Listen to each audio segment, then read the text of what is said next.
فرد صمد عن صفة الخلق بريء رب أزلي خلق الخلق كمالا رب أزلي خلق الخلق كمالا لا شبه ولا مثل ولا كفو لمولى لا شبه ولا مثل ولا كفو لمولى لا ولد ولا والد لا عم وخالا لا ولد ولا والد لا عم وخالا الحمد لله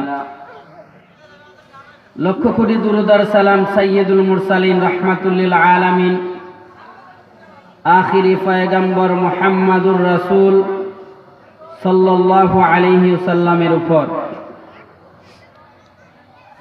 সম্মানিত উপস্থিতি, আসরের পরে বয়ান শুনছিলাম, উলামায়ে কেরামে বয়ান করেছেন। বয়ান শুনছি হযরত মাওলানা ফারুক সাহেব, ওনার কাছ থেকে সুন্দর মূল্যবান বয়ান আপনারা শুনছেন। আমল করার নিয়তে শুনলে ওনার বয়ান আজকের জন্য যথেষ্ট। তারপরও ধারাবাহিকতা বজায় রাখতে গিয়া আমি অদম আপনাদের সামনে বসেছি। আল্লাহ তাআলা যদি তৌফিক দান করেন তাহলে দুই একটি কথা বলবো। মা তৌফিক ইল্লা বিল্লাহ। আল্লাহ তাআলা দুনিয়ার মধ্যে আমাদেরকে প্রেরণ করেছেন, সৃষ্টি করেছেন আল্লাহ তাআলার হুকুম আহকাম মানার জন্য, আল্লাহ তাআলার গুণকীর্তন করার জন্য। আল্লাহ তাআলার গুণকীর্তন কিভাবে করব, আল্লাহ তাআলার হুকুম কিভাবে মানব, আখিরি পয়গম্বর মুহাম্মদুর রাসূলুল্লাহ সাল্লাল্লাহু আলাইহি সাল্লামের তরিকা দিয়া দিয়েছেন যে দুনিয়ার মানুষ তোমরা তো আমি আল্লাহ তাআলারে ডাকবা, আমি আল্লাহ তাআলার হুকুম মানবা, হুকুমের মতে তোমরা কাজ করবা, ইবাদত বন্দেগী করবা, হুকুম পালন করবা। তবে ওই ডাকটা, ওই ইবাদতটা হবে আখিরি পয়গম্বর মুহাম্মদুর রাসূল সাল্লাল্লাহু আলাইহি সাল্লামের তরিকা অনুযায়ী। সুবহানাল্লাহ। আমরা যত আমল করি না কেন, যদি এই আমলটা আল্লাহর নবীর তরিকা অনুযায়ী হয় না তাহলে আমলটা গ্রহণযোগ্য না। দেখেন এই জায়গার মধ্যে দুইটা বিষয়। একটা হলো আল্লাহ তাআলাকে আমরা খুশি করব। আল্লাহ তাআলাকে কিভাবে খুশি করব, আল্লাহ তাআলা কিভাবে খুশি হবেন? আল্লাহ তাআলা বলেন রাসূলের তরিকা অনুযায়ী আমল করো তাহলে আমি খুশি হব। সুবহানাল্লাহ। রাসূলের তরিকা অনুযায়ী আমল করলে এই আমলটা গ্রহণযোগ্য হবে। রাসূলের তরিকা অনুযায়ী আমল না করলে সেটা বেদাত বলে গণ্য হয়ে যায়। এজন্য আমরা যদি দেখি যে আল্লাহ রাসূল সাল্লাল্লাহু আলাইহি ওয়াসাল্লাম ঘুম থেকে নিয়ে আবার ঘুমানো পর্যন্ত, ঘুম থেকে উঠা নিয়ে আবার ঘুমানো পর্যন্ত কি কি আমল করেছে। আমরা যে আমাদের সব কিছু হলো আল্লাহ তাআলাকে রাজি খুশি করার জন্য। এখন আল্লাহ রাসূল সাল্লাল্লাহু আলাইহি ওয়াসাল্লাম কিভাবে বলেছেন, সাহাবায়ে কেরামদেরকে কিভাবে শিক্ষা দিয়েছেন যে যে আমল করলে, যেভাবে করলে আল্লাহ তাআলা খুশি হয়ে যাবে। আমরা যদি কুরআন এবং হাদিসের দিকে লক্ষ্য করি, আল্লাহ রাসূল সাল্লাল্লাহু আলাইহি ওয়াসাল্লাম যতটা কাজ করতেন প্রত্যেকটা ভালো কাজ আল্লাহ তাআলার নাম নিয়ে করতেন। সুবহানাল্লাহ। এখন আমাদের যত ভালো কাজ আছে আমরা যদি আল্লাহ তাআলার নাম নিয়ে শুরু করি, আল্লাহ তাআলা খুশি হবেন। কিভাবে খুশি হবেন, কেন খুশি হবেন? আমরা আল্লাহ তাআলার নাম নিতেছি, এদিকে রাসূলুল্লাহ সাল্লাল্লাহু আলাইহি ওয়াসাল্লাম যেভাবে আমাদেরকে শিক্ষা দিয়েছেন সেইভাবে আমরা আল্লাহ তাআলার নাম নিতেছি। যদি রাসূলের তরিকা অনুযায়ী আমরা আমল করি তাহলে আমলটা গ্রহণযোগ্য হয়ে যাবে। আমরা যদি দেখি আল্লাহ রাসূল সাল্লাল্লাহু আলাইহি সাল্লাম যে নিদ্রায় গেছেন, কিভাবে নিদ্রায় গেছেন? আল্লাহ রাসূল সাল্লাল্লাহু আলাইহি সাল্লাম নিদ্রায় যাওয়ার আগে ঘরের মধ্যে ঢুকছেন, বিসমিল্লাহ বলে ঘরে ঢুকিয়া বিছনাটা ঝাড়ু দিছেন। এই ঝাড়ু দেওয়াটা যদি রাসূলের সুন্নত অনুসারে হয় তাহলে সেটাও ইবাদত বলে গণ্য হয়ে যাবে। আল্লাহ রাসূল সাল্লাল্লাহু আলাইহি সাল্লাম বিছনা ঝাড়ু দিছেন, খাবারের পাত্রগুলো ডাকিয়া রাখছেন। ডাক না যদি না পাইছেন তাহলে যে কোনো একটা বস্তু দিয়া এটার উপর ডাকিয়া রাখার চেষ্টা করছেন। আমরা যদি এভাবে আমল করি তাহলে আল্লাহ খুশি হয়ে যাবেন, রাসূলের সুন্নত তরিকাও পালন হয়ে যাবে। সুবহানাল্লাহ। এইভাবে যদি আমাদের জিন্দেগিকে আমরা সাজাইতে পারি, বিছনায় যাওয়ার পরে আখেরি পয়গম্বর বিছনায় যাওয়ার আগে বাতিটা নিভাইয়া দিছেন, এটা হলো আখেরি পয়গম্বরের সুন্নাত। কিন্তু আমরা দেখি সেটা ফ্যাশন হইয়া দাঁড়াইছে, ডিম লাইট একটা জ্বালাইয়া, তো ঠিক কিনা? আমরা সবে স্লোগান দেই আমরা আশিকে রাসূল, কিন্তু কাজে কর্মে মিল নাই।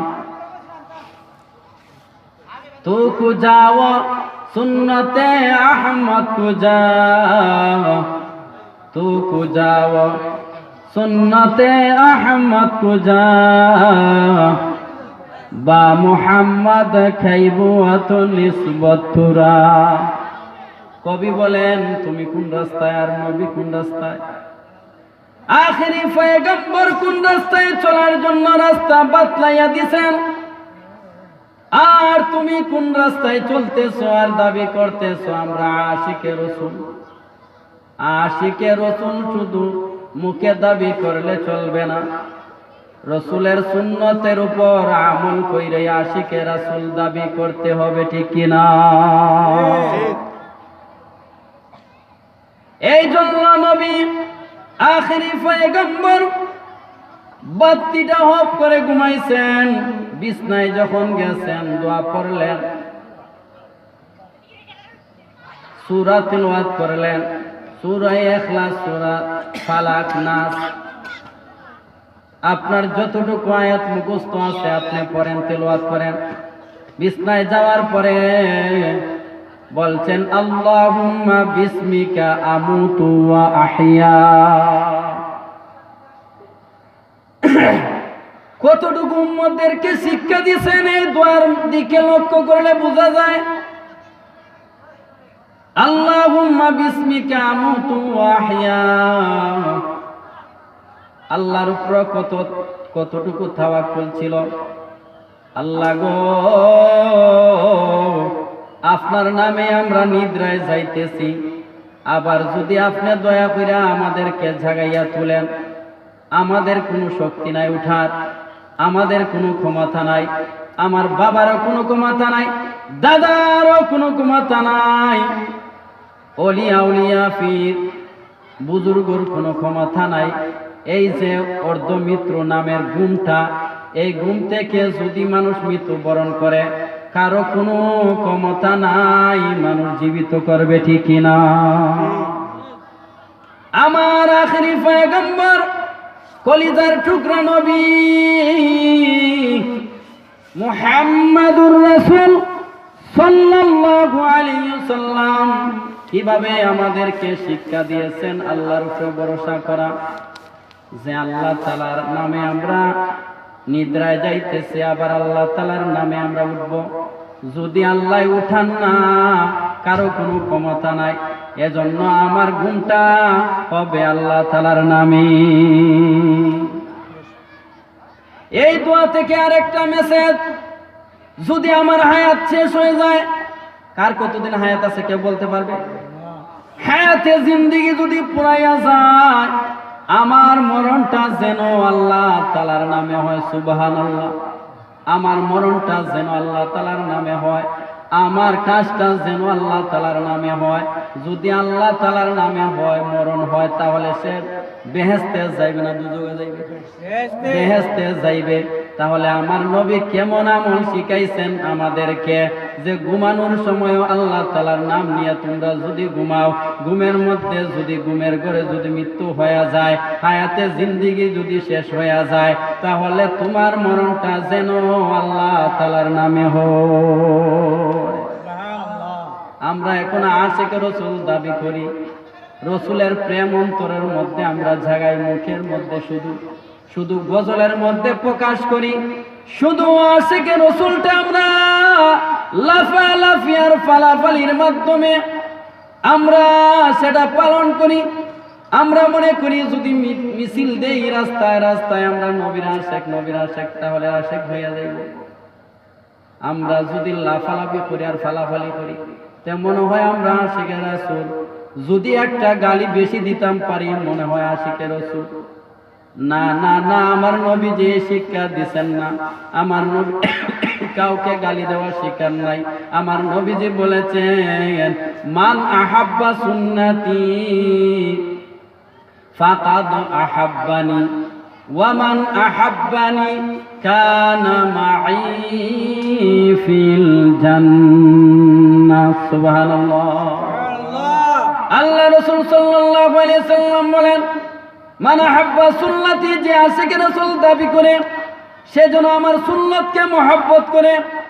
তোমরা জানিয়ে রাখো, আমরা প্রশ্ন করলাম, ও নবীজি, ও কলিজার টুকরা নবী, ও মায়ের নবী, ফিদাকা আবি ওয়া উম্মি, ইয়া রাসূলুল্লাহ, আপনার নামে আমাদের মা বাপ সব কিছু কুরবান হয়ে যায়। যদি আমরা সুন্নতরে মহব্বত করি তাহলে কি হবে? আল্লাহ রাসূল বলেন, ফাকাদ আহাব্বানি, যে ব্যক্তি আমার সুন্নতকে মহব্বত করলো সে যেন আমাকেই মহব্বত করলো। সুবহানাল্লাহ।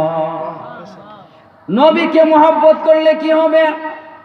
কানা মাই ফিল জান্নাহ, যে ব্যক্তি আমার সুন্নতকে মহব্বত করলো সে যেন আমাকে মহব্বত করলো, আর যে আমাকে মহব্বত করলো সে আমার সাথে বেহেশতে থাকবে। সুবহানাল্লাহ। পাইলে নিরালাই গো নবী, পাইলে নিরালাই, পাইলে নিরালাই গো নবী, পাইলে নিরালাই। দুই চোখতে চুমুকাব, কপালেতে চুমুকাব, চরণ ধুলি মাখব গায়। পাইলে নিরালাই গো নবী, পাইলে নিরালাই, পাইলে নিরালাই গো নবী, পাইলে নিরালাই। মায়ার নবী কত দূরে,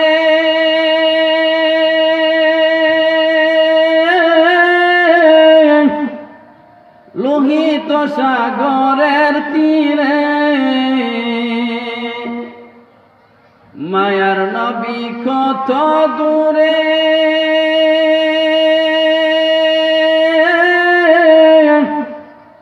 লোহিত সাগরের তীরে। মদিনারি সোনার ঘরে, মদিনারি সোনার ঘরে আছেন তিনি সর্বদাই। পাইলে নিরালাই গো নবী, পাইলে নিরালাই, পাইলে নিরালাই গো নবী, পাইলে নিরালাই। আল্লাহু আকবার। নবীর মহব্বত যদি অন্তরের মধ্যে থাকে তাহলে সুন্নতের উপর আমল ছাড়বে না। যদি নবীজির মহব্বত থাকে তাহলে সুন্নতের উপর আমল ছাড়া যাবে না। আমি আপনাদের সামনে একটা সুন্নতের কথা আলোচনা করতে চাই, যে সুন্নতটা আপনারা সবাই জানেন। যদি আমল করতে পারেন দুনিয়া এবং আখিরাতে আল্লাহ তাআলা মালামাল করে দিবেন। সুবহানাল্লাহ। আমার মায়ের নবীজি প্রত্যেকটা ভালো কাজের শুরুতে বিসমিল্লাহ পড়তেন। আমরা যদি বিসমিল্লাহ পড়ি, আল্লাহুম্মা বিসমিকা আমুতু ওয়া আহইয়া, এই জায়গার মধ্যে আল্লাহর নামে আমরা ঘুমাইলাম, আল্লাহর নামে আবার উঠবো। যদি আল্লাহ তাআলা আমাদেরকে ঘুম থেকে তুলেন, যদি আল্লাহ তাআলা তুলেন না, আমাদের কোনো ক্ষমতা আসেনি। ঘুম থেকে ওঠার পরে আবার আমরা চাইব ওযু করায়, আমরা ঘুম থেকে ওঠার পরে যদি জরুরত ছাড়তে যাই তাহলে টয়লেটে যাওয়া লাগবে। টয়লেটে যাওয়ার সুন্নত আমার নবী শিক্ষা দিয়েছেন, সুবহানাল্লাহ। টয়লেটে যাওয়ার সময় আমার নবীজি বলেছেন, আল্লাহুম্মা ইন্নী আউযু বিকা মিনাল খুবুসি ওয়াল খাবাইস। ও আমার মায়ার উম্মত হল, যদি তোমরা টয়লেটে যাওয়ার সময় এই দোয়াটা পড়ো না, আল্লাহ তাআলার সাহায্য যদি তোমরা নেও না, আল্লাহ তাআলার নাম যদি তোমরা নেও না, এই জায়গার মধ্যে জিন্নত আর জিন্নাত নিয়ে আছে, তোমাদের ক্ষতি করে ফেলবে। আল্লাহর নবী অন্য এক হাদিসের মধ্যে বলেছেন, নারী পুরুষের লজ্জাস্থান নিয়ে শয়তান খেলা করে, নাড়াচাড়া করে, সে ওকে তো করে দিতে পারে। এজন্য আল্লাহর নবী, মায়ার নবীজি এমন মেডিসিন আমাদেরকে দিয়েছেন, বান্দা বান্দি যখন বলে আল্লাহুম্মা ইন্নী আউযু বিকা মিনাল খুবুসি ওয়াল খাবাইস, যে সময় আল্লাহ তাআলার কাছে পানা চায়, আল্লাহ খবিস জিন্নাত আর খবিস জিন্নাতনির কাছ থেকে আমি আল্লাহ আপনার কাছে পানা চাই, হেফাজত করো। আল্লাহর নবী বলেন, দয়ার সাগর আল্লাহ, মায়ার সাগর আল্লাহ এমন একটা প্রাচীর সৃষ্টি করে দেন, দেওয়াল সৃষ্টি করে দেন, শয়তানের 14 গোষ্ঠীও আর লাইট জ্বালাইয়া তুকাইয়া পাইবে না, সুবহানাল্লাহ। এই আল্লাহর নামের মধ্যে এত বরকত, আল্লাহর নামের মধ্যে রহমত, আল্লাহর নামের মধ্যে হেদায়েত রয়েছে, সুবহানাল্লাহ। আমরা যদি ভালো কাজের শুরুতে, আল্লাহর নবী বলেছেন, কুল্লু আমরিন যিবালিন লা ইউবদাউ ফীহি বিসমিল্লাহি ফাহুয়া আকতাউ। আল্লাহর নবীজি বলেছেন, প্রত্যেকটা ভালো কাজের শুরুতে যেন বিসমিল্লাহ বলা হয়। যে কাজের ভালো কাজের শুরুতে বিসমিল্লাহ বলা হয় না, সেটা বরকতহীন হয়ে যায়, লেজ কাটা থাকে, অসম্পূর্ণ থাকে, সেটা লেজ কাটা থাকে, অসম্পূর্ণ থাকে। প্রত্যেকটা চলাফেরার ক্ষেত্রে আমাদের বিসমিল্লাহর প্রয়োজন আছে না নাই? আল্লাহ তাআলার সাহায্য নেওয়ার প্রয়োজন আছে না নাই? হযরত নূহ আলাইহিস সালাতু ওয়াস সালাম আল্লাহ তাআলার বরত্ব ঘোষণা করলেন, কওমের লোকদের কাছে বললেন, লা ইলাহা ইল্লাল্লাহ তুফলিহুন, আল্লাহ তাআলার স্বীকার করো, আল্লাহ তাআলা যে হুকুমগুলো মানছেন এগুলা পালন করো। তারা অস্বীকার করলো, বললেন আল্লাহর পক্ষ থেকে আযাব আসবে। তারা বলল, আল্লাহর পক্ষ থেকে আযাব কখন আসবে, আমরা তো অপেক্ষা করতেছি, নাউযুবিল্লাহ। নূহ আলাইহিস সালাতু ওয়াস সালাম আল্লাহ তাআলাকে বললেন, আল্লাহ তারা তো আমার সাথে মশকারি করা শুরু করছে, তারা বলে আযাব কখন আসবে, আযাব দিয়ে দে। আল্লাহ তাআলা বললেন, তাদেরকে বলো রেডি থাকার জন্য, তাদের ঘরের চুলার ভিতর থেকে যে সময় পানি উতলাইয়া উপর দিকে উঠবে, কোনায় খানায় ঘরের মধ্যে নদী নালায় পানি ঢেউ খেলবে, ওই দিন যেন তারা বুঝে তাদের আযাব গ্রাস করে ফেলবে। এই কথা বলার পরে বললেন, কিস্তি বানাও, নৌকা বানাও। নৌকা বানায় কমপ্লিট। এমন প্লাবনে প্লাবিত হয়েছে, এমন বন্যা হয়েছে, মহাপ্লাবন যাকে বলা হয়। নূহ আলাইহিস সালাতু ওয়াস সালাম ভয় পাইয়া গেলেন। ভয় পাইয়া সাথী সঙ্গীদেরকে বললেন, ওয়াকালা রকাবু ফিহা, তোমরা এই নৌকার মধ্যে আরোহণ করো, আর বলো বিসমিল্লাহি মাজরিহা ওয়া মুরসাহা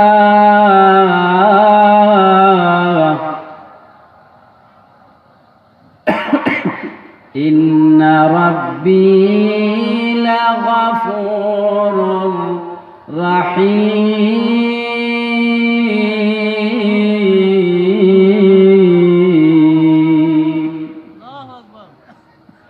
নৌকার মধ্যে উঠো আল্লাহ তাআলার নাম নিয়ে, ওই নৌকাটা চলবে আল্লাহ তাআলার নামে।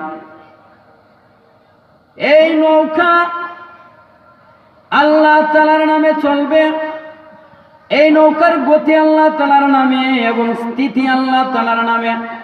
ওই নৌকাটা চলবে আল্লাহ তাআলার নামে, থামবেও আল্লাহ তাআলার নামে। যখন আল্লাহ তাআলার নাম নেওয়া হইল, ওই নামের বরকতে আল্লাহ তাআলা এদেরকে হেফাজত করে ফেলছেন। সুবহানাল্লাহ। এজন্য যদি আমরা আল্লাহ তাআলার নাম নেই, মা বোন যারা আছে তারা যদি প্রত্যেকটা কাজে কর্মে বিসমিল্লাহ বলে আমরা কাজটা শুরু করি।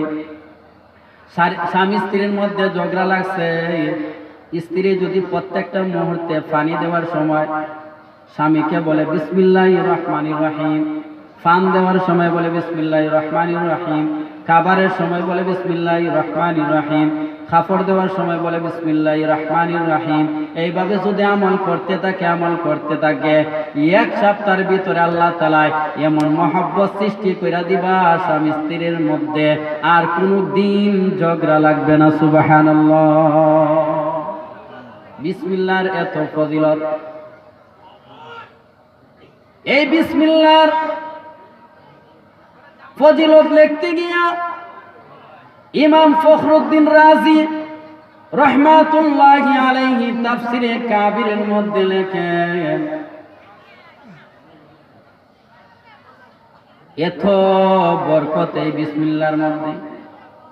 তাফসিরে কাবিরের মধ্যে ঘটনা লেখেন, হযরত ঈসা আলাইহিস সালাতু ওয়াস সালাম একবার রাস্তায় যাইতেছেন, পাশে ছিল একটা কবরস্থান। এই কবরস্থানের মধ্যে মুর্দার আযাব হইতেছে অনুভব করলেন। আল্লাহ তাআলা জানাইয়া দিলেন ইলহামের মাধ্যমে, আযাব হইতেছে। উনি দেখলেন, উনি উনার কাজে চলে গেলেন। আবার ফিরত আসার সময় দেখতেছেন আযাব বন্ধ হয়ে গেছে। একটা মনের মধ্যে কৌতূহল জাগেনি? জাগলো কৌতূহল যে কিভাবে আযাবটা বন্ধ হয়ে গেল। ঈসা আলাইহিস সালাতু ওয়াস সালাম বললেন, ও কবরবাসী, এরে কবরবাসী, যাইতে দেখলাম তোমার কবরের মধ্যে আযাব, আসার সময় দেখলাম আযাবটা বন্ধ হয়ে গেছে, তুমি আরামায় এসে আছো, জান্নাতের সাথে তোমার কবরের সংযোগ হয়ে গেছে। সুবহানাল্লাহ। কারণটা বুঝলাম না, কোন আমলের মাধ্যমে, কিসের মাধ্যমে জাহান্নামী থেকে জান্নাতি হইয়া গেল। কবর থেকে গাইবে আওয়াজ আসলো, ও পথিক, আল্লাহর নবী, আমার একটা সন্তান ছিল, আমি যে সময় দুনিয়ার মধ্যে ছিলাম আমার সন্তানটা তার মায়ের গর্ভের মধ্যে ছিল। ওই সন্তানটা যখন মায়ের গর্ভের মধ্যে ছিল তখন মনে মনে নিয়ত করছিলাম যে আমার সন্তানটাকে আমি আলেম বানাইব, আমার সন্তানটাকে আল্লাহ শিখাইব। আমি আল্লাহ তাআলাকে ডাকতে পারি নাই। আল্লাহ তাআলা আমাকে সৃষ্টি করেছেন, আমার হায়াত আল্লাহ তাআলার হাত, আমার মওত আল্লাহ তাআলার হাত, সব কিছু আল্লাহ তাআলার হাত। আল্লাহ তাআলা আমার দুইটা চক্ষু দান করেছেন, আল্লাহ তাআলা আমার পাও দান করেছেন, আল্লাহ তাআলা আমার রিজিক দান করেছেন, কিন্তু আমি আল্লাহ তাআলার নাফরমানি করেছি।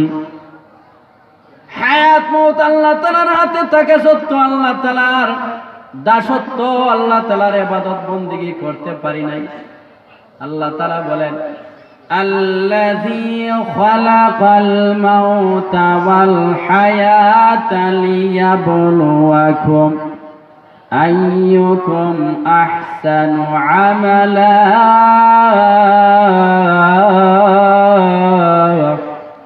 আল্লাহ তাআলা বলেন, বান্দা তোমার হায়াত মওত আমার কুদরতের হাতের মধ্যে। সুবহানাল্লাহ। হায়াত আমার হাতে, মওত আমার হাতে, কতদিন তুমি বাঁচবে আমি জানি। দুনিয়ার মধ্যে প্রেরণ করেছি, তোমাদের মধ্যে যারা আছো এদের মধ্য থেকে আমলের প্রতিযোগিতা করো। কিসের প্রতিযোগিতার কথা বলেছে? আমলের প্রতিযোগিতা না, গাইলের প্রতিযোগিতা। আমলের প্রতিযোগিতার কথা বলা হয়েছে। আমল কে কত করতে পারো কে বেশি সুন্নতের উপরে আমল করো, যে বেশি সুন্নতের উপরে আমল করবা সে ওই নবীর পাশে থাকবা। সুবহানাল্লাহ। दिल मेरा तस्खीर किया ये कराबी ने, मक्की मदनी हाशिमी व मुत्तलबी ने, मक्की मदनी हाशिमी व मुत्तलबी ने, या रब तेरे हबीब की दीवाना बना दे, या रब तेरी हबीब की दीवाना बना दे, दीवाना बना कर मुझे परवाना बना दे, दीवाना बना कर मुझे परवाना बना दे। মদিনাওয়ালার মহব্বত তোমার অন্তরের মধ্যে থাকতে হবে। মদিনাওয়ালার মহব্বত যদি অন্তরে রাখো তাহলে সুন্নতকে মহব্বত করবে। সুন্নতের মহব্বত, মদিনাওয়ালার মহব্বত, সুন্নতের মহব্বত আখিরি পয়গম্বরের মহব্বত। সুতরাং যদি ওই মহব্বতটা অন্তরের মধ্যে থাকে, ওই ব্যক্তি বললেন আমি আল্লাহ তাআলাই যে আমারে সৃষ্টি করছেন ওই কথা চিন্তা করিয়া করিয়া আমার সন্তানটা যেন আল্লাহর নাম শিখে, এই জন্য নিয়ত করে আসছিলাম। তার মাকে বলিয়া আসছি যদি আমি হায়াতে জিন্দিগি বাঁচিয়া থাকি আমার সন্তানটাকে আল্লাহকে চিনাইব, আল্লাহর নাম সর্বপ্রথম শিক্ষা দিব। আর আমি যদি হায়াতে বাঁচিয়ে না থাকি তোমার কাছে এই দায়িত্ব রইয়া গেল আমার সন্তানকে মাওলারে চিনাইয়া দিও। সুবহানাল্লাহ। আল্লাহ তাআলা বলেন ওরে ফেরেশতা, ওই ছোট বাচ্চাটারে যে সময় নিয়া শিক্ষকের কাছে মায়া দিয়েছে, পঞ্চায়েত মাদ্রাসা মসজিদে যাওয়ার পরে প্রথম কোন সবক দেয়? ইমাম সাহেব দেন বিসমিল্লাহির রহমানির রহিম। ওই বিসমিল্লাহির রহমানির রহিম সবকটা দেওয়ার সাথে সাথে আল্লাহ তাআলা বলেন আমি আরশের মালিক মাওলা আমার রহমতের দরিয়া জোশ মেরে উঠেছে, এমন জোশ মেরে উঠেছে এক কোনো গুনাহ নাই। ওই মাসুম বাচ্চা ভালো করে কথা বলতে জানে না, মাসুম বাচ্চা।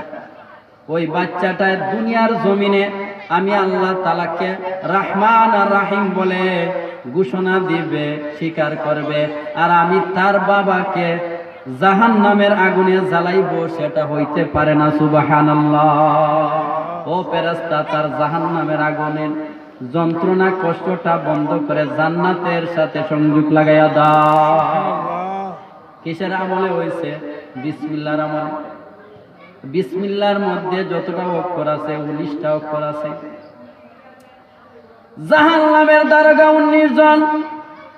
মুফাসসিরিনে কেরাম লেখেন যে ব্যক্তি বিসমিল্লাহ পাঠ করবে 19 জন দারোগা থেকে হেফাজত হয়ে যাবে। সুবহানাল্লাহ। আরে বিসমিল্লাহটা কুরআন শরীফের 114টি সূরা রয়েছে।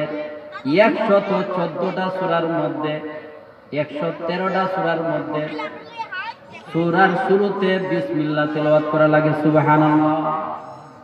বিসমিল্লাহ বলা লাগে শুধু একটা ছাড়া। তবে যদি আপনি হিসাব করেন 114 বার ওই বিসমিল্লাহ পড়া হয় কেন? আল্লাহ তাআলা আয়াত নাজিল কইরা দিয়েছেন সুলাইমান আলাইহিস সালাতু ওয়াস সালাম উনার কথা তো সব প্রাণী বলতে বুঝতো, উনি সব প্রাণীর কথা বুঝতেন। আপনারা তো জানেনই, ঘটনা বলা আমার উদ্দেশ্য না। সুলাইমান আলাইহিস সালাতু ওয়াস সালাম এক জায়গা থেকে আরেক জায়গায় সফরে যাইতেছেন। সফরে যাওয়ার সময় হঠাৎ করে হুদহুদ পাখিটা গায়েব হইয়া গেল। উনি বললেন আমার হুদহুদ পাখি কোথায়? আমি কেন দেখতেছি না? বলল হারাইয়া গেছে, আমরা তো জানি না কোথায় গেছে। উনি বললেন যদি উপযুক্ত কারণ না দর্শাইতে পারে তাহলে শাস্তি দিব। এটা থেকে একটা শিক্ষা অর্জন করা যায়। কেউ যদি দোষ করে তাকে আপনি জিজ্ঞাসা করতেন কোন কারণে এই কাজটা করছে। উপযুক্ত কারণ যদি দর্শাইতে পারে মাফ করে দেওয়ার মতো নয় তাহলে মাফ করে দিবেন। হুদহুদ পাখিকে জিজ্ঞাসা করা হলো, অনেকক্ষণ পরে আসছে, কোথায় আসছিলাম? বলে এমন একটা জায়গার মধ্যে গেছি, দেশটার নাম মাআরি, চারদিকে বাউন্ডারি, সব কিছু আছে, কোনো কিছুর অভাব নাই, কিন্তু একটা জিনিসের অভাব, তারাই মাওলাকে চিনে না। কাকে চিনে না? তারা আল্লাহকে চিনে না, কে সৃষ্টি করে চিনে না। তারা গাছের পূজা করে, তারা মাছের পূজা করে, সূর্য যখন অস্তে যায় তারা সূর্যের পূজা করে, সূর্য যখন উদয় হয় তারা সূর্যের পূজা করে। এদের কাছে আল্লাহর তৌহিদের দাওয়াত দেন। সুলাইমান আলাইহিস সালাতু ওয়াস সালাম একটা চিঠি লিখিয়া দিলেন রানী বিলকিসের কাছে। হুদহুদ পাখি নিয়ে চিঠিটা ছাড়ল। ওই চিঠিটা খুললেন, খুলিয়া দেখেন, ইন্নাহু মিন সুলাইমান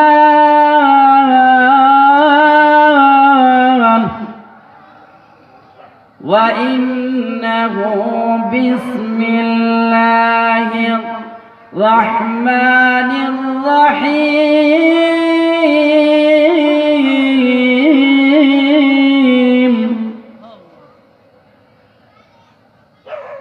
সুলাইমান আলাইহিস সালাতু ওয়াস সালামের পক্ষ থেকে রহমান রাহিম, অত্যন্ত দয়ালু দয়াবান আল্লাহ তাআলার নামে চিঠি আসছে। সুবহানাল্লাহ। ওই চিঠিটা হাতে নেওয়ার পরে উনি চিন্তা করতেছেন, কি করব। সুলাইমান আলাইহিস সালাতু ওয়াস সালামের সাথে তো পারা আমার সম্ভব না। কিছু উপটুকন পাঠাইয়া দিয়ে ঘুষমুষ কিছু দিয়া যদি উনি গ্রহণ করেন তাহলে মিল্লা জিল্লা চল্লা যাইব। দিয়া পাঠাইল অনেকগুলা, পাঠানোর পরে উনি গ্রহণ করলেন না। উনি বললেন, আমি ঈমানের দাওয়াত দিয়া দিলাম। মুফাসসিরিনে কেরাম লিখেন যে বিসমিল্লাহ লেখার কারণে, বিসমিল্লাহর বরকতে রানী বিলকিস সহ সবাই ইসলামের দিকে ধাবিত হয়ে গেছে। সুবহানাল্লাহ। এমনকি রানী বিলকিসের বিবাহের মাধ্যমে রাজত্ব সুলাইমান আলাইহিস সালাতু ওয়াস সালামের হাতে এসে গেছে। সুবহানাল্লাহ। বিসমিল্লাহর এত বরকত, বিসমিল্লাহর ফজিলত সম্পর্কে আরেকটা ঘটনা বলি। আমরা সবাই জানি বিশর আপ রহমাতুল্লাহি আলাইহি প্রথম যুগে উনি মদ করছিলেন, মদ খাইতেন, মদ খাইয়া টাল হইয়া থাকতেন। একবার মদশালায় যাইতেছেন, মদশালায় যাওয়ার সময় দেখলেন একটা চিরকুটি লেখা আছে, কুরআনের আয়াতের মতন কি জানি লেখা। উনি মনে মনে ভাবলেন, সারা জিন্দেগি গুনাহ করেছি, সারা জিন্দেগি পাপ করেছি, মসজিদের বারিন্দায় যাই নাই, কিন্তু উলামায়ে কেরামের মুখ জবানে শুনেছি পবিত্র কুরআন আছে, আমাদের জন্য একটা গাইডলাইন ঠিকরা। ওইটা ভাবিয়া উনি কি করলেন, ওই চিরকুট বিসমিল্লাহ লেখা যে লেখাটারে নিলেন, নিয়া সুন্দর কইরা দইয়া মুছে পরিষ্কার করলেন, চুমু খাইলেন, মুখের মধ্যে লাগাইলেন, লাগাইয়া উঁচু একটা স্থানের মধ্যে, পবিত্র স্থানের মধ্যে রাখলেন। ভাইয়ের আমার, এই জায়গার মধ্যে রাখিয়া উনি চলে গেলেন মদশালার মধ্যে। মদশালার যাইয়া বিভোর হইয়া মদ খাইলেন, খাবার মতন খাইলেন, খাইয়া এই জায়গার মধ্যে পড়িয়া রইলেন। যুগের শ্রেষ্ঠ ওলি হাসান বসরি রহমাতুল্লাহি আলাইহিকে আল্লাহ তাআলা ইলহাম দিয়া দিলেন, ও যুগের ওলি হাসান বসরি রহমাতুল্লাহি আলাইহি, তুমি এই জায়গার মধ্যে খানকার মধ্যে বসিয়া জিকির করলে চলবে না। যাও যাও, তোমার এই অত্র এলাকার মধ্যে একজন ব্যক্তি আছে, তার নাম বিশর হাফি। ওই বিশর হাফি এক জায়গার মধ্যে মদ খাইয়া পড়িয়া রইছে, ওই মদশালা থেকে তারে তুলিয়া নিয়া জান্নাতের রাস্তা দেখাইয়া দাও। সুবহানাল্লাহ। বিশর রহমাতুল্লাহ আলাইহি অবাক হইয়া গেলেন, কিন্তু আল্লাহ তাআলা ইলহাম করলেন, এজন্য উনি চলিয়া গেলেন। যাওয়ার পরে মদশালায় যাওয়ার পরে সবাই অতবাগা হইয়া গেছে, আশ্চর্যান্বিত হইয়া গেছে। কি কি আজকে দেখা যায় যুগের ওলি হাসান বসরিও আমাদের মদশালার মধ্যে আসছে, কেন আসছে? সবাই জড়িত হইয়া গেল, একত্রিত হইয়া বলল, হুজুর এই জায়গা আপনার জন্য সাজে না, আপনি এই জায়গার মধ্যে আসবেন না, আপনি আল্লাহর ওলি আছেন, আপনি খানকায় যান, আমরা তো এমনি নষ্ট হইয়া গেছি, আমাদের সবগুলা নষ্ট হয়ে গেছে, ঈমান আমল নষ্ট, আমাদের শরীর নষ্ট হয়ে গেছে, আমাদের জিহ্বা নষ্ট হয়ে গেছে, আপনি আর নষ্ট হবেন না। হাসান বসরি রহমাতুল্লাহ আলাইহি বলেন, আমি এমনি এমনি আসি নাই নষ্ট হব, আমাকে আল্লাহ তাআলা পাঠাইছেন, আল্লাহ তাআলার ইশারায় আমি আসছি, এই জন্য আমি একা আসি নাই যে নষ্ট হয়ে যাবে। এই জায়গার মধ্যে বিশরাব কোথায় আছে? বিশরাবকে আমার কাছে আনিয়া দাও। বলল বিশরাব তো মদ খাইয়া টাল হইয়া গেছে, কেন বিশরাবকে দিব? ওই বিশরাবকে এই জায়গার থেকে তুলিয়ে আনছে, তুলিয়ে আনার পরে একটা গাছের নিচে বসলেন, বসিয়া এই জায়গার মধ্যে বিশর আপের জন্য চেষ্টা করতেছেন। উনি ফাল মারে উঠলেন, যখন নেশা চারলো, মদের নেশা, ফাল মারে উঠিয়া বললেন, মনে হয় কোন বেয়াদবি হইয়া গেছে গো আল্লাহর ওলি। এমনি হাসান বসরির পায়ের মধ্যে জড়াইয়া ধরলেন, আমি না জানি কোন বেয়াদবি করছি, আপনি আমার এই জায়গার মধ্যে কেন, আমার পাশে কেন? বললেন, আমি এমনি আসি নাই, আল্লাহ তাআলা আমাকে পাঠাইছেন। সুবহানাল্লাহ। তোমাকে আল্লাহ তাআলা দয়া করেছেন, মায়া করেছেন। কেন দয়া করেছেন, মায়া করেছেন? আরশের মালিক রব্বে কাবা। আমি এই ঘটনাটা জানতে চাই, কেন এগুলা করেছেন? আমারকে ঘটনা করিয়া বলে কেমন আমল করেছ? উনি বলে, সারা জিন্দেগি মদ খাই আমার জিন্দেগি বিনাশ করে ফেলেছি, আমার মাকে গালি দিয়েছি, বোনকে গালি দিয়েছি, স্ত্রীর উপর নির্যাতন করেছি, এলাকার মানুষের উপর নির্যাতন করেছি, আমার তো কোনো আমল নাই। একটু চিন্তা করে বললেন, একটু চিন্তা করে বললেন, আজকের একটা আমল বলতেছি। আমি এই রাস্তা দিয়ে আসার সময় একটা চিরকুট পাইছি। চিরকুট চিনেননি আপনারা? বিসমিল্লাহ লেখার একটা টুকরা, এই বিসমিল্লাহ লেখার একটা টুকরা পাইছি। পাওয়ার পরে কি করছি, আমি এটারে মুছছি, ভালো করে পরিষ্কার করছি, সুগন্ধি লাগাইছি, বাজার থেকে কিনে আনিয়া সুগন্ধি লাগাইয়া ভালো একটা পবিত্র স্থানে রেখে দিয়েছি। সুবহানাল্লাহ। এছাড়া আমার কোনো ভালো আমল নাই। হঠাৎ করে গাইবে আওয়াজ আসছে, ইয়া বিশর রাফাতা ইসমি ফারাফানাকা। সুবহানাল্লাহ। আল্লাহ রাব্বুল আলামিন বলেন, রে বিশর, রাফাতা ইসমি, তুমি আমার নামের মর্যাদা বাড়াইছো, আমি তোমাকে মর্যাদা বাড়াই দিলাম। রাফাতা ইসমি ফারাফানাকা ওয়া তাইয়াবতা ইসমি ফাতাইয়াবনাকা, তুমি আমার নামকে পবিত্র করেছো, আমি আরশের মালিক রব্বে কাবা তোমার পা থেকে মাথা পর্যন্ত পবিত্র করে দিলাম, এমন পবিত্র করে দিলাম, তোমার জান্নাতবাসী বানাইয়া দিলাম। সুবহানাল্লাহ। বিসমিল্লাহর ফজিলত আছে। এজন্য যদি আমরা প্রত্যেকটা কাজে কর্মে বিসমিল্লাহ বলি, লাভ আসেনি না নাই? মহিলারা যারা আছে, যদি বাথরাম দেয় বিসমিল্লাহ বলে, চাউল দৌত করে বিসমিল্লাহ বলে, পাতিলের মধ্যে দেয় বিসমিল্লাহ বলে, মেসের মধ্যে টুকা দেয় বিসমিল্লাহ বলে, লাকড়ির মধ্যে আগুন ধরায় বিসমিল্লাহ বলে, এই খাবারটা যখন পরিবেশন করে স্বামীর সামনে নেই বিসমিল্লাহ বলে, সন্তানের সামনে নেই বিসমিল্লাহ বলে, এই খাবার যে সন্তানে খায়, যে সন্তানে বিসমিল্লাহ বলিয়া যে খাবার তৈরি হয়েছে খাইবে, ওই সন্তান কখনো মা এবং বাবাকে গালি দিবে না। আমাদের সমাজের মধ্যে আসেনি মা বাপকে গালি দেয়নি না? আপনারা এলাকার দেয় না? কেন দেয়? আমরা আল্লাহ তাআলাকে চিনাইছি না, এজন্য আল্লাহ তাআলাও মা বাবাকে চিনান না। সন্তান গালি দিবে না, স্বামী নির্যাতন করবে না, স্ত্রী নির্যাতন করবে না স্বামীর উপর। যদি বিসমিল্লাহর আমল থাকে, বিসমিল্লাহর আমল থাকে, এই আমলগুলো যদি আমরা করতে পারি, আমাদের জিন্দেগির মধ্যে পরিবর্তন আসবে। নাকি শুধু চিল্লাই যদি আমি আশিকে রসুল সব পাইমনি? কোনচান যদি আপনার ঘরের মধ্যে একজন রাখাল থাকে, চাকর বলেন না, চাকর যদি তাকে কাজ করে, সে কাজ না করিয়া সারাদিন বলল, ভাই সাহেব তুমি কত বালা রে, বা ভাই সাহেব আপনি যে বালা, আপনি যে বালা, আমার ভাই সাহেবের প্রশংসা করে শেষ করা যাইতো না। পাত্তাকে মাথা পর্যন্ত শুধু প্রশংসা করলো আপনার। সন্ধ্যার সময় গিয়া যদি হয়, ভাই সাহেব আমার 500 টাকা দেবো, দিবানি না? ঝাড়ু দিয়ে বাড়িয়ে দিবা। ঠিক তদরূপ ভাবে যদি আমরা নবীজির সুন্নতের উপর আমল না করি, আর যদি বলি আমরা আশিকে রসুল, খোদার কসম করে কোনো লাভ হবে না। সুতরাং আমরা কাজে কর্মে আমরা পরিচয় দিব, আমরা সুন্নতের উপর আমল করব ইনশাআল্লাহ। আল্লাহর নবী একটা হাদিসের মধ্যে বলেন, হযরত আয়েশা রাদিয়াল্লাহু তাআলা আনহা হইতে বর্ণিত, 7 জন মানুষ মিলিয়া মায়ার নবীজি সহ সাহাবায়ে কেরাম সহ খাবারে বসছেন একটা প্লেটের মধ্যে, খাবার খাইতেছেন। বেদুইন একজন আরবি লোক আসলো, গ্রাম্য একজন আরবি লোক আসিয়া খাবারের মধ্যে হাত ঢুকাইয়া দিল, 2 লুকমায় শেষ করে দিল।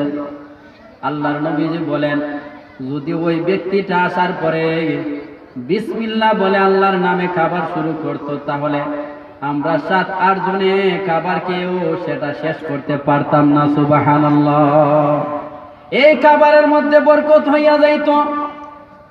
হাদিসের মধ্যে আছে, যে সময় কোনো মানুষ ঘর থেকে বাহির হয়, বিসমিল্লাহি তাওয়াক্কালতু আলাল্লাহ লা হাওলা ওয়ালা কুওয়াতা ইল্লা বিল্লাহিল আলিয়্যিল আযীম, এই দোয়া পড়া বাড়াইলো, আল্লাহ তাআলার নাম নিয়ে বাড়াইলো। যে জায়গার মধ্যে যাইবে আল্লাহ তাআলার তার উদ্দেশ্য, যে জায়গার মধ্যে যাওয়ায় আল্লাহ তাআলা এই জায়গার পর্যন্ত পৌঁছাইয়া দেয়া, তার উদ্দেশ্য হাসিল করাইয়া আবার তার ঘরের মধ্যে ফিরাইয়া দিবেন। সুবহানাল্লাহ। আবার ঘরের মধ্যে ঢুকার সময় বলবে বিসমিল্লাহ, বিসমিল্লাহ বলিয়া যদি ঢুকে, শয়তানে বলাবলি করা শুরু করে, হাই হাই আজকে অমুক বান্দা বিসমিল্লাহ বলিয়া ঘরের মধ্যে ঢুকছে, এই ঘরের থাকার জায়গা আমার নাই, আজকে পুরানো তার মসজিদের দিন। যদি বিসমিল্লাহ না হইতো লেফের সিফা বাই আমাইয়া স্বামী স্ত্রীর মধ্যে মাইল লাগাইতাম, আজকে তো আর মাইল লাগানি হইতো না। যখন খাবার খায়, যখন বলে বিসমিল্লাহি তাওয়াক্কালতু আলাল্লাহ বিসমিল্লাহি ওয়া আলা বারাকাতিল্লাহ, আবার যে সময় বিসমিল্লাহ বলে, শয়তানে ভাই আজকে ঘুমানিরও জায়গা নাই, খাবারও জায়গা নাই, সুতরাং এই ঘরের মধ্যে আজকে থাকা যাইবে না। হযরত খালিদ ইবনে ওয়ালিদ রাদিয়াল্লাহু তাআলা আনহুর ঘটনা আমরা সবাই জানি। বীর পুরুষ ছিলেন, বীর পুরুষ। নাঙ্গা তলোয়ার নিয়ে দাঁড়াইয়া গেলে কাফের কুফারেরা সামনে আসা সাহস পাইতো না, ঠিক কিনা? একবার খ্রিস্টানেরা কি করলো, ইহুদিরা কি করলো, ষড়যন্ত্র করা শুরু করলো। কয় যদি খালিদ বিন ওয়ালিদকে না মারি তাহলে আমরা বিজয় লাভ করতে পারবো না। আমরা যদি না মারি কিভাবে মারবো? দেখেন, বয়ে কয় তলোয়ার দিয়ে মারা সম্ভব না। সম্ভব কিভাবে? কয় বিষ মিশাইয়া খাবারের মধ্যে খাওয়াইয়া দিব। এখন কি করছে জানেননি? ছোট্ট একটা বাচ্চা 13-14 বছরের এই বালককে দিল, যাও গিয়া কয়, মায়ের নবীজির সাহাবী, আমি আপনার খেদমতে থাকতে চাই। উনি বলেন, তা হোক, কোনো সমস্যা নাই। ওই বাচ্চারা তারি প্রতিদিন বোতলের মধ্যে বিষ দিয়া দিছে, প্রতিদিন বিষ খাওয়ায়। 1 মাস শেষ হইয়া গেল বিষ খানি। খালিদ ইবনে ওয়ালিদ রাদিয়াল্লাহু তাআলা আনহু বলেন, ও বালক, তোমার খেদমত করা শেষ নেই। তুমি যে আমারে প্রতিদিন বিষ খাওয়াইছো, আজকে তোমার বিষ খাওয়া শেষ নেই। সে অবাক হইয়া গেল, আমি বিষ খাওয়াইলাম সেটা আপনি জানলেন কিভাবে? বলে, আল্লাহ তাআলা আমাকে ইলহামের মাধ্যমে জানাইয়া দিয়েছেন। সুবহানাল্লাহ। শেষ নি তোমার বিষ খাওয়ানি।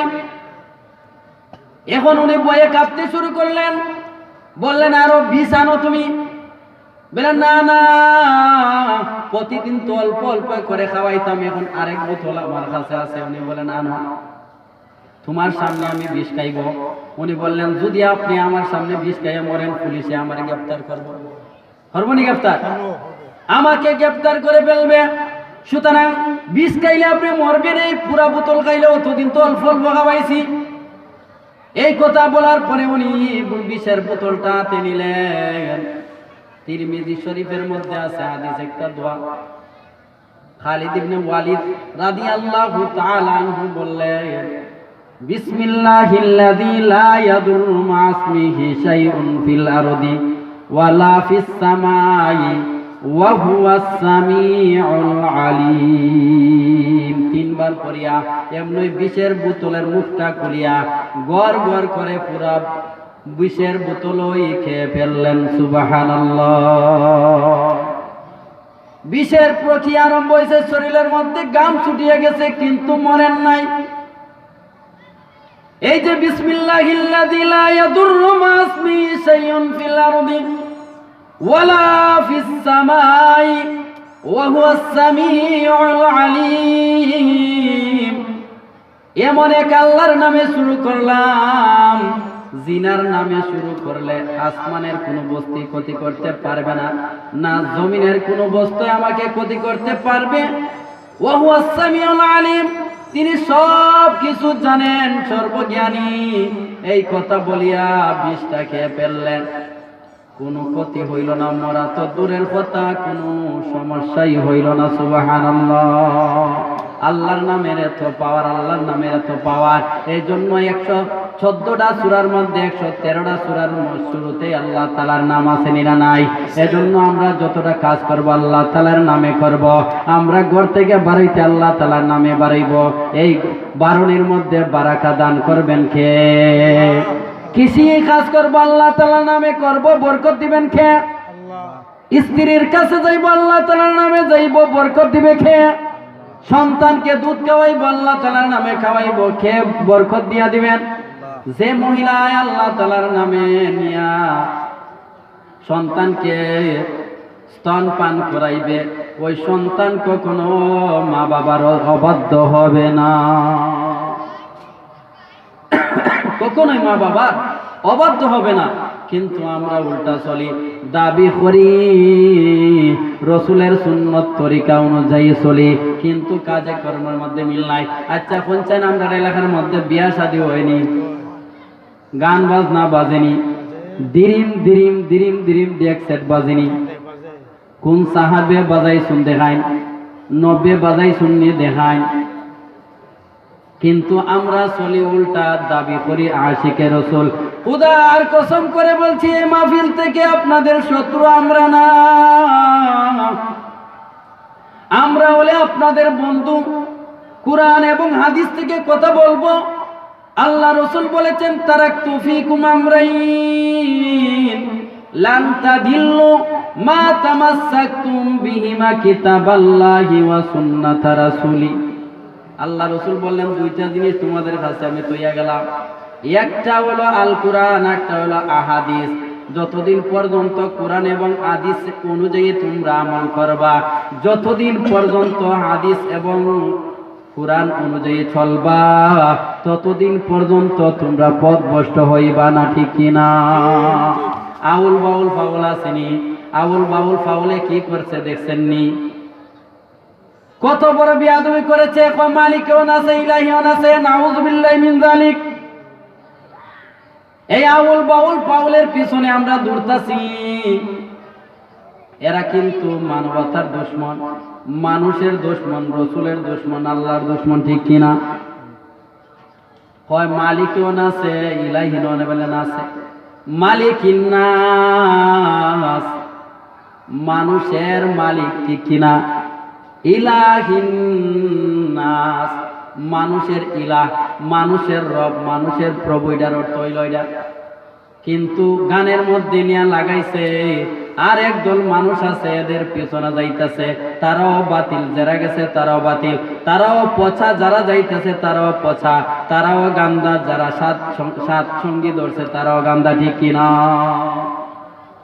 আমরা যদি রসুলের তরিকা অনুযায়ী আমাদের জিন্দেগির আমরা পরিচালনা করি, আমরা রসুলের উম্মত, আখিরি পয়গম্বরের উম্মত, কুরআন নিয়ে কটাক্ষ করলে, রসুলকে নিয়ে কটাক্ষ করলে, রসুলের সম্মান নিয়ে কটাক্ষ করলে, রসুলের কোন উম্মত বসে থাকতে পারে না, ঠিক কিনা? আমরা ঘরে বসে থাকবো না। বাক স্বাধীনতা যদি হয়, আপনাদের গান গাওয়ার মাধ্যমে আল্লাহকে বেইজ্জত করা, রসুলকে বেইজ্জত করা, রসুলের ইজ্জত নিয়ে ঠানাটানি করা, আমাদের হাতের বাক স্বাধীনতা, এদের কল্লা উড়িয়ে দেওয়া, ঠিক কিনা? আমাদের মুখের স্বাধীনতা, এদের বিরুদ্ধে প্রতিবাদ করা, ঠিক কিনা? সুতরাং আমরা এই মাহফিল থেকে জানাই দিতে চাই, যারা আউল বাউল আছেন, যারা আউল বাউলের পক্ষে কথা বলেন, এরাও নাস্তিক, মুরতাদ, এদেরও ঈমান নাই, যারা এদের সাথ ধরছেন তাদেরও ঈমান নাই, ঠিক কিনা? সুতরাং রসুলের উম্মতের কলিজার মধ্যে আর আগুন ঝালায়েন না। যদি সত্যিকারের আশিক রাসূল হয়ে থাকেন তাহলে রসুলকে নিয়ে কটাক্ষ করে আপনাকে পাওয়া যায় না, আল্লাহকে নিয়ে কটাক্ষ করে আপনাকে পাওয়া যায় না, কুরআন নিয়ে ব্যঙ্গ করা হয় আপনাকে পাওয়া যায় না। আপনি কোথায় থাকেন? বাউলকে কোনো কিছু বললে আপনার গা জ্বলিয়ে উঠে, বোঝা যায় বাউল আপনার কালার তো ভাই, ঠিক কিনা? কোন মুসলমান কোরআনকে গালি দিবে সে বসে থাকতে পারে? আল্লাহ রসুলকে গালি দিবে বসে থাকতে পারে? এজন্য আমি বলছিলাম আমাদের গতি এবং স্থিতি, আমাদের চলা, আমাদের উঠা বসা হবে আল্লাহর নামে। নূহ আলাইহিস সালাতু ওয়াস সালাম কত সুন্দর করে বলছেন, ইরকাবু ফিহা বিসমিল্লাহি মাজরিহা ওয়া মুরসাহা। যেটা আল্লাহর নামে থামে, যেটা আল্লাহর নামে চলে, এটার মধ্যে উঠিয়া বসো। আল্লাহ তাআলার নামে থামবে, আল্লাহ তাআলার নামে চলবে, আল্লাহ তাআলার নামে উঠলে আমাদের কোনো বিপদ আসবে না। আমরাও রসুলের উম্মত হিসাবে জানাই দিতে চাই, আমরা ঘুম থেকে উঠবো আল্লাহ তাআলার নামে, বসবো আল্লাহ তাআলার নামে, দাঁড়াইবো আল্লাহ তাআলার নামে, চলবো আল্লাহ তাআলার নামে, খাবার খাইবো আল্লাহ তাআলার নামে। আমাদের গতি এবং স্থিতি হবে আল্লাহ তাআলার নামে, ঠিক কিনা? যদি আমাদের গতি এবং স্থিতি আল্লাহ তাআলার নামে হয় তাহলে আল্লাহ তাআলার পক্ষ থেকে আমাদের জন্য বরকত আসবে, রহমত আসবে। আর যদি আল্লাহ তাআলার নামে হয় না, বাবার নামে হয়, গায়রুল্লাহর নামে হয়, তাহলে দুনিয়াও বরবাদ হইবে, আখিরাতও বরবাদ হইবে। আমরা নূহ আলাইহিস সালাতু ওয়াস সালামের কওমের কাছ থেকে শিক্ষা নিতে পারি, যারা আল্লাহ তাআলার নামে গতি এবং স্থিতি, চলা এবং থামা মনে প্রাণে মানিয়া নিছে, তাদেরকে আল্লাহ তাআলা বাঁচাইয়া দিয়েছেন, ঠিক কিনা? নূহ আলাইহিস সালাতু ওয়াস সালামের সন্তান নূহ আলাইহিস সালাতু ওয়াস সালাম বলেন, ও সন্তান, তুমি আল্লাহ তাআলার নামে যেটা চলে এটার মধ্যে উঠো, না হয় তুমি ধ্বংস হইয়া যাইবা। সন্তান যুক্তি দেখায়, কয় আমি লম্বা কতখান আছি, হাঁটু পর্যন্ত পানি উঠবে, বুক পর্যন্ত উঠবে, গলা পর্যন্ত যাইবে, মাথা পর্যন্ত যাইবে, পাহাড়ের মধ্যে গিয়ে উঠবো, পাহাড়ও পানি উঠলে গাছের মধ্যে উঠিয়া যাইব। যুক্তি দেখাইছে আল্লাহ তাআলার নামে তার জিন্দেগিরে পরিচালনা করতে চাইছে না, এজন্য আল্লাহ তাআলা সমূলে এদেরকে ধ্বংস করিয়া দিয়েছেন, ঠিক কিনা? আমরা যদি আমাদের জিন্দেগিরে, আমাদের বিবিকে, আমাদের সন্তানকে আল্লাহ তাআলার নামে স্থিতি এবং গতি, আল্লাহ তাআলার নামে চলা, আল্লাহ তাআলার নামের বসা না শিখাই, তাহলে আমার সন্তানগুলোর কাছ থেকে আমরা বরকত পাইব না। আমাদের সন্তানগুলো আমাদের কথা শুনবে না, আমাদের সন্তানগুলা বাকুরের সাথে চলবে, আমার স্ত্রী আমার কথা শুনবে না। অনেক পুরুষ আছে তার স্ত্রী তার কথা শুনে না, কিন্তু পাশের বাড়ির বাইসাবের কথা ঠিকই শুনে, ঠিক কিনা? কেন জানেননি? আল্লাহর নামে চালাইছে না, আল্লাহর নামে পরিচালনা করে নাই। সে গান বাজনা ঢুকাইছে, মোবাইলে না দিছে, মোবাইলের মধ্যে ইচ্ছা মতে নাটক দেখছে আর ঘুমাইছে। তার পেটের মধ্যে, গর্ভের মধ্যে সন্তান ছিল, সে দেখা যায় নাটক দেখে, সিনেমা দেখে, টিভি দেখে, গান শুনে ফাইটা যায়, ওই আমার বুকটা ফাইটা যায়, ফাইটা যায়, ওই আমার বুকটা ফাইটা যায়, ফাইটা যায়। গান শুনতে শুনতে তার ছেলে কয়, কারো আমি কারি গর্ভ থেকে দুনিয়ার মধ্যে আসি, তোমার আমি ফাটাইয়া দিব, ঠিক কিনা? মায় আমল করে নাই, এজন্য গর্ভ থেকে আসার পরে সন্তান মার বিরুদ্ধে কথা বলে, মাকে আঘাত করে প্রহার করে আসেনি না নাই? আমরা জানি, পত্র পত্রিকার মধ্যে পাইছি ঐশীর ঘটনা। একজন পুলিশ অফিসারের মেয়ে ছিল ঐশী। ওই ঐশীরে উচ্চ লেভেলের শিক্ষা দেওয়ার জন্য কিন্ডারগার্টেনে ভর্তি করেছে, আবার ইংলিশ মিডিয়ামের মধ্যে ভর্তি করেছে, আবার তাকে আইএলটিএস শিক্ষা দিয়েছে। এত উচ্চ লেভেলের শিক্ষা দেওয়ার পরেও ওই ঐশী কি করছে জানেননি? মা এবং বাবার গলা নিজ হাতে ছুরি দিয়া কেটে ফেলেছে, নাউজুবিল্লাহ। সন্তান যখন কলেজ ভার্সিটির মধ্যে উঠিয়া গেছে, ইয়াবাকুর বাবাকুরের সাথে সঙ্গ দিছে, দিতে দিতে নেশাকুর হয়ে গেছে। বাবাই চিন্তা করলো আমি একজন পুলিশ অফিসার, আমার তো ইজ্জত আছে, সম্মান আছে, আমার মেয়ে যে ইয়াবা বাবা এগুলার সাথে সম্পৃক্ত, যদি মানুষ জানে তাহলে আমার অবস্থা থাকবে না। এই জন্য সন্তানকে শাসন করা শুরু করলো। যে সময় শাসন করার সে সময় শাসন করে নাই, যে সময় করলে সমস্যা হবে, ব্যাঙ্গে যাইবে, পেটে যাইবে, ওই সময় শাসন করছে। আর এদিকে সন্তান রাগান্বিত হইয়া তার বন্ধু বান্ধবদেরকে নিয়া ঘুমের ওষুধ আনিয়া কফির মধ্যে ঘুমের ওষুধ খাওয়াইয়া মা এবং বাবাকে একসাথে কতল করিয়া দিছে। নাউজুবিল্লাহ। আমি আপনাদের সামনে বলতে চাই, আপনারা জানেন মক্তবে মাদ্রাসায় পড়ছে এমন কোন সন্তান মা বাবাকে কাটবে, মা বাবাকে মারবে কেন? মা বাবার সন্তানকে আল্লাহর নাম শিখাইছে, আর আল্লাহ শিখাইছেন রাব্বিরহামহুমা কামা রাব্বায়ানি সগীরা। আল্লাহ তাআলা শিখাইছেন ওয়া কাদা রাব্বুকা আল্লা তা'বুদু ইল্লা ইয়াহু ওয়া বিল ওয়ালিদাইনি ইহসানা। আল্লাহ তাআলা শিখাইছেন ওয়াবিল ওয়ালিদাইনি ইহসানা। আল্লাহ তাআলা বলেন নামাজ পড়ো, রোজা রাখো, আমার হুকুম পালন করো। আমার হুকুম পালন করার পরে মা বাবার মর্যাদা বাড়াইয়া দাও। সুবহানাল্লাহ। এমন ব্যবহার করো, দুনিয়ার মধ্যে যত মানুষ আছে, যত বন্ধু বান্ধব আছে, যত ভদ্র মানুষ আছে, ওই ভদ্র মানুষের সাথে যত সুন্দর ব্যবহার করবা, তার চাইতে সুন্দর ব্যবহার তুমি তোমার মা এবং বাবার সাথে করো। সুবহানাল্লাহ। মা বাবার সাথে সুন্দর আচরণ কথা আল্লাহ তাআলা শিখাইছেন। যদি আপনার সন্তানকে আপনি কোরআন শিখান, আল্লাহ তাআলা কোরআনের মাধ্যমে আপনার সাথে সৎ আচরণ শিখাইয়া দিবে, ঠিক কিনা? এরপর আল্লাহ তাআলা ক্ষান্ত হন নাই। আল্লাহ তাআলা বলেন তোমার মা বাবা বৃদ্ধ অবস্থায় যদি উপনীত হয়, এদেরকে তুমি কষ্ট দিও না, উপশব্দ বলিও না, এমন আচরণ করিও না যে আচরণের কারণে তারা উপশব্দ উচ্চারণ হয় মুখের মধ্যে। কাউলান কারীমা, নম্র ভদ্র ভাবে আচরণ করো, ঠিক কিনা? এর বাদে আল্লাহ তাআলা শিখাই দিয়েছেন মারা যাওয়ার পরে তোমরা দোয়া করো রাব্বিরহামহুমা কামা রাব্বায়ানি সগীরা। মরার পরে দুই হাত তুলিয়া সন্তান কাঁদে আর দোয়া করে, আল্লাহ আমার মা বাবাকে মাফ করে দাও। আমার মা এবং বাবা ছোটবেলায় আমাকে খুব যত্ন সহকারে লালন পালন করেছে, আল্লাহ আমার মা এবং বাবাকে মাফ করে দাও। আল্লাহ তাআলা এই সন্তানের দোয়া কবুল করেন না করেন না? ওই যে বিসমিল্লাহ বলার খাতিরে ওই ব্যক্তির কবরের আযাবটা আল্লাহ তাআলা বন্ধ করিয়া দিয়েছেন। এজন্য আমার সন্তানের চলা হবে কোরআনকে সাথে নিয়া, আমাদের সন্তানের তামা হবে কোরআনকে সাথে নিয়া, আমাদের সন্তানের ধারণা হবে কোরআনকে সাথে নিয়া, বসা হবে কোরআনকে সাথে নিয়া, আমাদের সন্তানের চলাফেরা প্রত্যেকটা ক্ষেত্রে কোরআনের সাথে বন্ধু বানিয়ে দিব, ঠিক কিনা?